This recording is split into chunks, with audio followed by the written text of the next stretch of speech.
Dapat nga akong humingi ng sorry sa'yo eh. Melissa,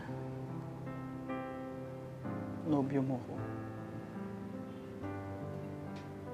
Dapat. Lagi mo akong katabi. Dapat na protektahan kita. Dapat na proteksyonan kita. Para hindi na nangyari yung gabing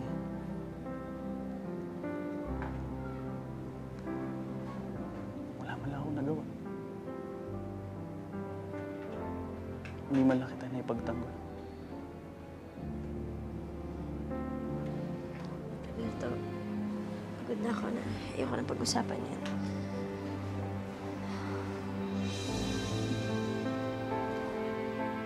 Siya nga pala, Nay. Kinausap ako ng doktor ni Melissa kanina. Ready na daw siya for discharge. Pwede na siyang umuwi bukas.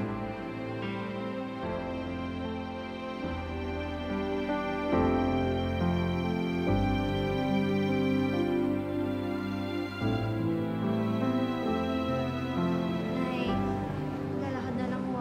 Kaya ko naman eh. Hindi pwede, anak. Kailangan tayong sumunod sa hospital policy.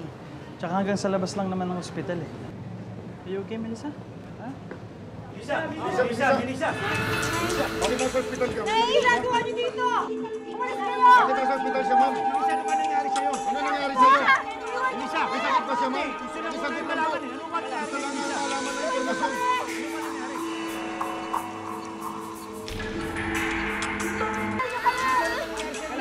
Paano kayo nakarating dito ba? Ha?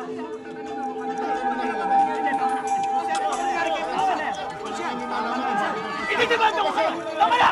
Tama na! Tama na! Sir, wala mo malaman bakit nandito siya. Bawal nga eh!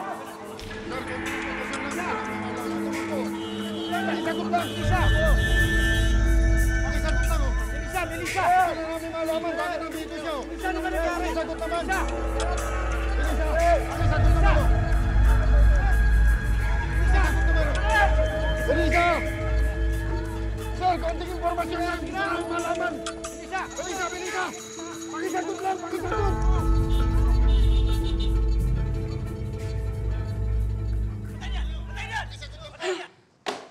My God, look at that!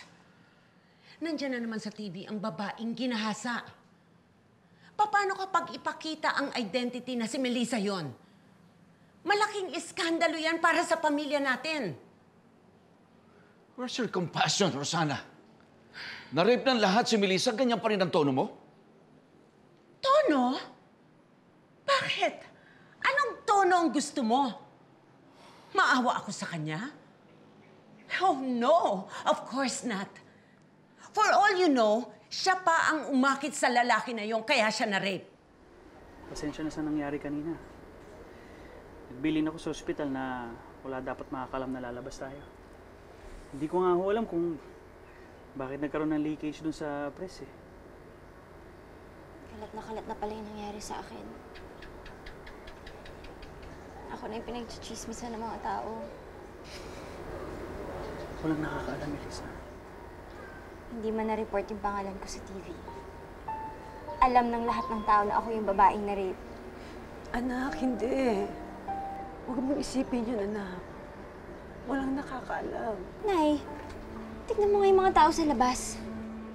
Paano mo mapapaliwanag yan? It's her fault. I can't believe you.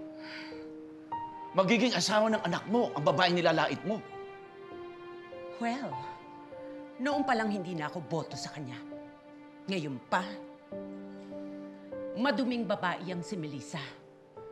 At hindi siya nababagay sa uniko iho ko.